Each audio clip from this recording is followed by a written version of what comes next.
Hello everyone. आज शुरू करने वाले हैं ज्योग्राफी क्लास 6 चैप्टर फर्स्ट। शुरू करने से पहले ये मेरा इंट्रोडक्शन है। 2 साल का मेरे को टीचिंग एक्सपीरियंस है और मैंने UPSC mains with geography optional दिया है, 2 बार दिया है। आरएस मेंस भी दिया हुआ 2021 का है और मैंने मास्टर्स किया है ज्योग्राफी में, उसके अलावा बीटेक एंड एमटेक है। ठीक है, तो अपन शुरू करते हैं क्लास। ये देखो, सबसे पहले इसमें जो जो चीज पढ़ेंगे ना अपन, उनकी टेबल है। मैं बता देता हूँ क्या क्या पढ़ने वाले हैं अपन। सबसे पहले पढ़ेंगे खगोलीय पिंड क्या होते हैं, सेलेस्टियल बॉडीज क्या होती है, ब्रह्मांड क्या होता है, नक्षत्र मंडल क्या होते हैं, तारे क्या होते हैं, ग्रह उपग्रह, सौर मंडल है, इसके अंदर ही आ जाएंगे ग्रह उपग्रह। बोने ग्रह के बारे में पढ़ेंगे, चंद्रमा के बारे में पढ़ेंगे, क्षुद्र ग्रह और उल्का पिंड, इनके बारे में पढ़ेंगे। तो शुरू करते हैं अपन। सबसे पहले देखो, एक चीज दिखाता हूँ मैं आपको। ये चीज देखो, आपने रात के टाइम नजारा देखा होगा, सबने देखा होगा, चांदनी रातें। या क्या दिख रहा है आपको इसमें? ऑब्वियसली चांद और तारे, सभी यही बोलोगे। लेकिन नहीं, चांद और तारों के अलावा बहुत कुछ है इसके अंदर। ये एक्चुअली में, ये अपना चांद है। अपना चांद है, मतलब पृथ्वी का चांद है। इसमें और के भी चांद होंगे, अपन आइडेंटिफाई नहीं कर पा रहे हैं। और ये व्हाइट व्हाइट जो दिख रहे हैं ना, ये क्या गैलेक्सीज है। मतलब ये मान लो एक गैलेक्सी इतनी बड़ी हो गई, ये हो सकता है कोई छोटी भी हो, कोई इतनी भी हो, या कि पूरी एक ही गैलेक्सी हो। ये अपने को, ये पूरा जो पार्ट है निकले से यूनिवर्स है, और यूनिवर्स के अंदर ये चांद तारे सितारे जितने भी है ना, गैलेक्सी वगैरह ग्रह उपग्रह सब चमक रहे हैं। इनको क्या बोलते हैं? Celestial bodies. यानी कि सेलेस्टियल बॉडीज का मतलब होता है खगोलीय पिंड। ये देखते हैं खगोलीय पिंड, जितनी भी चीजें जो चमकती है वो खगोलीय पिंड होती है। तारे, तारे क्या होते हैं? कुछ खगोलीय पिंड जो अभी दिखाया था ना, डायग्राम में दिखाता हूँ मैं आपको वापस से। ये खगोलीय पिंड कुछ है, कुछ ज्यादा तेज चमकते हैं।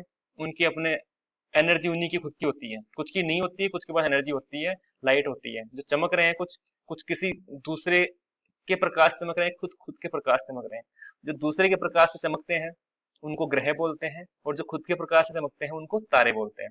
ठीक है, ये देखो, अभी ग्रह वाली चीज अपन आगे पढ़ेंगे। ये तारे हैं, कुछ तारे जो गर्म आकार के होते हैं, गर्म होते हैं, बहुत बड़े, अपनी उष्मा और प्रकाश खुद का होता है, और ये उत्सर्जित भी करते हैं, इनको तारे कहते हैं। और सूर्य भी एक तारा है, कि सूर्य भी बड़ा है, उष्मा उत्सर्जित करता है।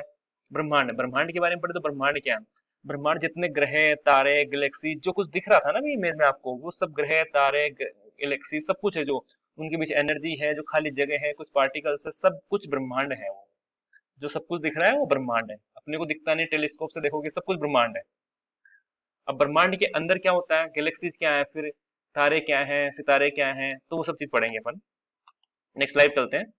ये देखो ब्रह्मांड, अपन इससे समझते हैं, ये डायग्राम जो ड्रॉ किया मैंने उससे, कि ब्रह्मांड, नक्षत्रमंडल, तारे, गैलेक्सीज, ग्रह, चंद्रमा कैसे काम करते हैं। ब्रह्मांड है सबसे बड़ा जो चीज है ना, ब्रह्मांड है। एग्जैक्ट ब्रह्मांड की साइज कितनी है किसी को पता नहीं है, सब एक अंदाजा लगाते हैं, लेकिन एग्जैक्ट नए नए गैलेक्सीज खोजते रहते हैं।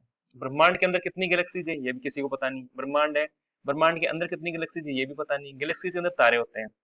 फॉर एग्जाम्पल समझे, एक ब्रह्मांड है, एक ब्रह्मांड के अंदर यहाँ पे मान लिया मैंने कि 1000 ये है, नक्षत्र मंडल है 1000। ठीक है गाइस, मैं पेन टेब ले लेता हूँ। फिर 1000 ये है अपने, तो इसके बाद फिर तारे हैं, इसमें तारे मान लिया, इसमें मैंने 10,000 है। और उसके ऊपर ग्रह है, ग्रह कोई फिक्स नहीं है कितने, जैसे अपने सूर्य है, सूर्य एक तारा है, सूर्य के 8 ग्रह हैं। किसी के ज्यादा है, किस तारे के, किसी के कम है। अपन सूर्य के बारे में पढ़ेंगे क्योंकि अपना तारा वही है। फिर चंद्रमा है, किसी ग्रह की चंद्रमा है, किसी के नहीं, जैसे पृथ्वी का एक ही है, किसी का नहीं भी है, किसी के ज्यादा भी है। सबसे ज्यादा किसके हैं ग्रह, ये कमेंट करके बताओ आप मुझे, किस ग्रह के सबसे ज्यादा उपग्रह है। ठीक है, और किसका एक भी नहीं है। ठीक है, तो ये समझ में आ गया होगा इजीली। अब चलते हैं नेक्स्ट स्लाइड पे अपन। ये देखो, ये पूरा जो दिख रहा है ना, ये चारों कोने से लेके, ये एक्चुअली में क्या है, आपका ब्रह्मांड है। इसको ब्रह्मांड ले लेते हैं, एक सेकेंड मैं पीछे करता हूँ। ये ब्रह्मांड है, अपना पूरा ब्रह्मांड है। ये ब्रह्मांड देखो यहाँ से, ये ये और यहाँ तक लेके ब्रह्मांड है। और इस ब्रह्मांड के अंदर लाखों करोड़ों गैलेक्सीज है। ये कुछ गैलेक्सीज है जिनके नाम सहित आपको दे रखा है, ये गैलेक्सीज है। और ये कैसे पता लगा कि ऐसी गैलेक्सीज दिखती है? ये टेलीस्कोप जो लगाते हैं ना साइंटिस्ट, बड़े बड़े काम करते हैं, इसरो वाले जैसे हैं, नासा वाले हैं, वो टेलीस्कोप लगाते हैं। एक एरिस टेलीस्कोप लगा हुआ है अपना लद्दाख साइड, वहां पे वो देखते हैं कि हाँ ये इतनी बड़ी गैलेक्सीज है, इतनी शेप आती है उनकी, उसमें अपने को नहीं दिखती एक्चुअल में। ये बहुत सारी गैलेक्सीज मिलकर दिखती है, अपने को दिखती है। हाँ, बाकी सबसे पास अपनी जो गैलेक्सी है वो आकाशगंगा है। वो रात को देखना आपको दिखेगी, एक सफेद सी पट्टी दिखेगी। ठीक है, तो ये गैलेक्सीज है। अब इन गैलेक्सी में एक अपनी गैलेक्सी है मिल्की वे, आकाशगंगा जिसको बोलते हैं। वो मिल्की वे भी दिखाता हूँ आपको मैं। ये देखो, ये मिल्की वे है। इस मिल्की वे के अंदर क्या है, मैंने एक स्लाइड छोड़ दी, मैं वो बताता हूँ। ये मिल्की वे है, इस मिल्की वे के अंदर यहाँ कहीं अपना सन एग्जिस्ट करता है। ठीक है, अब सन के बारे में मिल्की वे पढ़ेंगे आगे, पहले ये पीछे वाली स्लाइड अपन एक बार देख लेते हैं। नक्षत्र मंडल किसको बोलते हैं आपको समझा दिया मैंने। अब देखो, अभी कभी रात में आप देखना, इस तरह से आपको ये है ना, ये दिखेंगे, ये दिख रहे हैं कुछ। ये कितने तारे हैं? सात।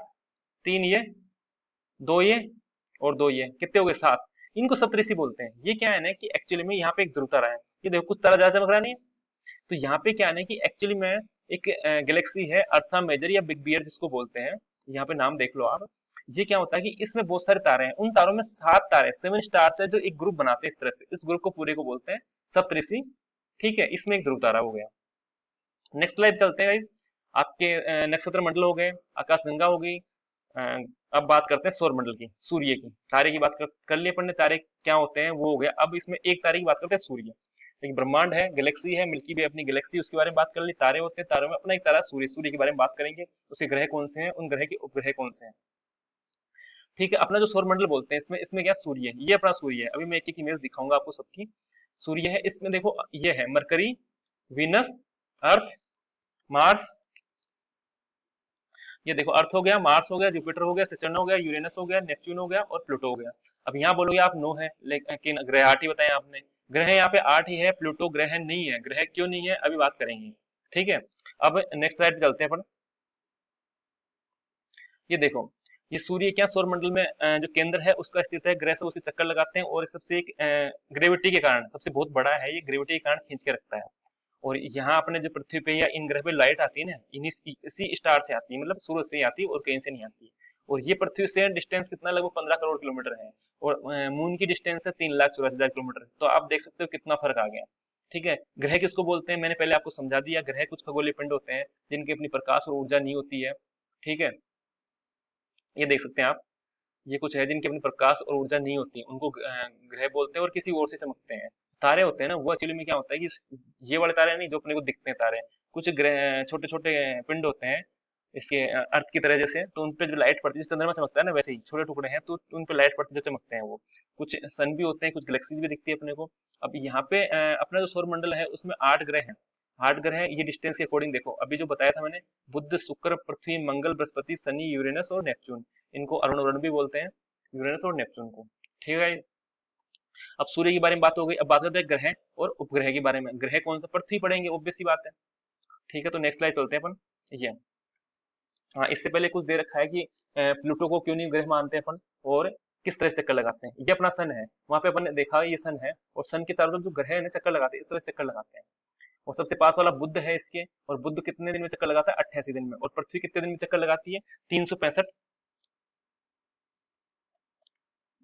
365 दिन में चक्कर लगाती है पृथ्वी। ठीक है, और अब देखो प्लूटो के बारे में बात करते हैं। प्लूटो है, जो प्लूटो पहले के इसको ग्रह मानते थे, लेकिन 2006 में अंतर्राष्ट्रीय खगोलीय संगठन यानी कि इंटरनेशनल एस्ट्रोनॉमिकल यूनियन की बैठक हुई थी अगस्त 2006 में। उसमें कुछ डिसाइड किया कि ये क्राइटेरिया फुलफिल होगा वही ग्रह माना जाएगा। और जो भी पिंड, जो भी बॉडी है, वो ये क्राइटेरिया फुलफिल करेगी, उसी को ग्रह मानेंगे, दूसरे को नहीं मानेंगे। तो क्या क्या चीज थी कि सबसे पहली कंडीशन है कि सूर्य के चारों ओर परिक्रमा कर रहा हूँ। अब ऑब्वियस सी बात है, फोटो देखा तो चारों तरफ चक्कर लगा रहा है ये। दूसरा है कि हाइड्रोस्टेटिक संतुलन, यानी कि लगभग गोलाकार का हो, तो लगभग लगभग गोलाकार भी है इसका। ठीक है, और दूसरी बात, अपनी चारों ओर पड़ोस को साफ कर दिया गया हो, इसके आसपास कोई और बॉडीज नहीं होनी चाहिए, सेलेस्टियल बॉडीज। लेकिन यहाँ पे ये फेल हो जाता है, यहाँ पे बहुत सारी छोटी छोटी सेलेस्टियल बॉडीज है, अपना पाथ क्लियर नहीं किया है इसने। तो इस चक्कर में इसको ग्रह नहीं मानते हैं। कई बार पूछ लेते हैं कि अंतर्राष्ट्रीय खगोलीय संघ के अनुसार कौन कौन से ग्रह होने की शर्तें हैं। ठीक है, नेक्स्ट स्लाइड चलते हैं अपन। ये देखो, ये अपन ने देख ही लिया, सोलर सिस्टम है। अब देखो यहाँ पे सोलर सिस्टम में जितने भी आपको दिख रहे हैं इस तरह से, ये सन है, और जितनी जो डिस्टेंस अपने पहले अपन ने देखी थी उसके अकॉर्डिंग क्या है, ग्रह सेट हो रखे हैं, यानी कि प्लैनेट्स जो बोलते हैं। सबसे पास वाला मरकरी है, फिर वीनस है, फिर अर्थ है। ठीक है, अब देखो अर्थ दिख गई, और यहाँ पे देखो मार्स है। मार्स, और एक चीज देखो, मार्स के बाद कौन सा है? ये जुपिटर है। इन दोनों के बीच देखो, ये जुपिटर का है लाइन, ये मार्स का लाइन है। इन दोनों के बीच देखो, ये पत्थर से क्या दिख रहे हैं, ये क्या, इनको एस्टेरॉयड बेल्ट बोलते हैं। क्षुद्र ग्रह हैं, मतलब ये भी ग्रह है, चारों तरफ चक्कर लगा रहे हैं, लेकिन छोटे हैं, बड़े ग्रह नहीं है, क्षुद्र ग्रह बोलते हैं इनको। ठीक है। प्लूटो के बारे में बता दिया आपको। अब क्या बोलते हैं, एस्टेरॉयड के बारे में बता दिया। एक चीज और बचेगी आपके, पृथ्वी के बारे में और चंद्रमा के बारे में पढ़ते हैं, फिर अपन पढ़ेंगे उल्कापिंड के बारे में। पृथ्वी क्या है, पृथ्वी एक उपग्रह ग्रह है जिसका ऊर्जा कहाँ से दूसरे से लेता है। वो ग्रह क्या बोलते हैं, जो दूसरे से अपनी ऊर्जा लेता है, जैसे प्रकाश और ऊर्जा सूर्य से लेते हैं, सबसे पास में सूरज ही है इसके, तो उसी से लेंगे।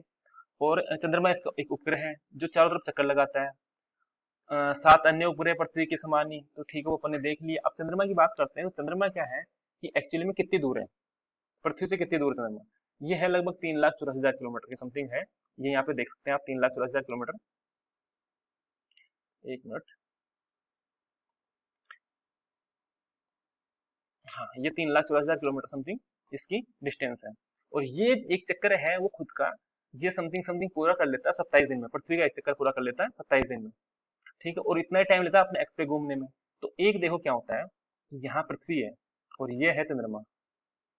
अब ये क्या कर रहा है, इसका जो चक्कर लगा रहा है पृथ्वी का, ये चक्कर लगा रहा है 27 दिन में ही। ठीक है। और जो होते हैं ना कृष्ण पक्ष और शुक्ल पक्ष 7-7 दिन के होते हैं। तो समथिंग 7 दिन का, 7 दिन ये है, 7 दिन वो चलेगा, 15-15, सॉरी 15-15 दिन के होते हैं। 15 दिन शुक्ल पक्ष और 15 दिन का कृष्ण पक्ष। तो वो चक्कर के अकॉर्डिंग होता है कि कैसे चक्कर लगाता है। अब ये क्या होता है कि इतने ही दिन में खुद के एक्स पे चक्कर लगाता है, एक्स, ये खुद के एक्स पे उतने ही दिन में चक्कर लगाता है, और पृथ्वी के चारों तरफ भी उतने दिन में चक्कर लगाता है। इस चक्कर में अपने को एक ही भाग दिखाई देता है। अब देखा होगा चांद पे दाग, सुना होगा चांद पे दाग। तो चांद पे दाग क्या एक्चुअली में, उस पे क्या होगी, पर्वत है, मैदान है और गड्ढे हैं, तो उनकी वजह से चांद पे दाग दिखता है। ठीक है, इसको गड्ढे कर लेना भाई। और पूर्णिमा के दिन छाया दिखी जाती है इसकी। ठीक है, जिस जिस दिन चमकता है फुल, उस दिन दिखती है। ठीक है। अब नेक्स्ट क्या बचा अपने पास, क्षुद्र ग्रह और उल्कापिंड, दो और बचे हैं। तो क्षुद्र ग्रह क्या होते हैं, अभी मैंने बताया, मंगल और बृहस्पति की कक्षाओं के बीच जो होते हैं वो क्षुद्र ग्रह होते हैं। ठीक है। दूसरी बात ये देख लो, ये ग्रह के ही भाग होते हैं एक्चुअली, टूट टूट के बाहर आते हैं और एक एक जगह इकट्ठे हो जाते हैं। दूसरी बात करते हैं उल्कापिंड किसको बोलते हैं। आपने ये छोटे छोटे टुकड़े देखो, सूर्य के चारों ओर चक्कर लगाने वाले पत्थरों को छोटे छोटे टुकड़े होते हैं, उनको उल्कापिंड बोलते हैं। कभी कभी टूटता हुआ तारा देखा आपने, कि तारा टूट रहा है, एक ट्रेल सी बन जाती है पीछे, यहाँ तारा होता है और पीछे एक पूंछ सी रहती है उसकी, तो अपन विष मांगते हैं वो, तो उनको क्या उल्कापिंड बोलते हैं। तो ये कभी क्या होगा, पृथ्वी के बहुत पास आते हैं, कभी आपको आकाश में, बहुत आकाश में दिखेगा, कभी पृथ्वी पे गिरता हुआ दिखेगा। ठीक है। तो ये क्या होता है कि जब वो नीचे आते हैं ना, तो घर्षण होता है वायु के साथ, जो फ्रिक्शन होता है, तो उसके कारण ये गर्म होकर जल जाते हैं ये। तो वो इसलिए दिखती है अपने को आग जलती हुई। ठीक है। और जब कोई उल्कापिंड गिर जाता है ना, तो पृथ्वी पर गड्ढे बन जाते हैं। ठीक है गाइस, इसको सही कर देना, गड्ढे बन जाते हैं। जैसे कि एक लोनार लेक है महाराष्ट्र में, वो इसी से बनी हुई है, उल्कापिंड से बनी हुई है। ठीक है गाइस, इसमें ये चैप्टर कंप्लीट हो गया फर्स्ट अपना। सेकंड चैप्टर देखते हैं। Thank you.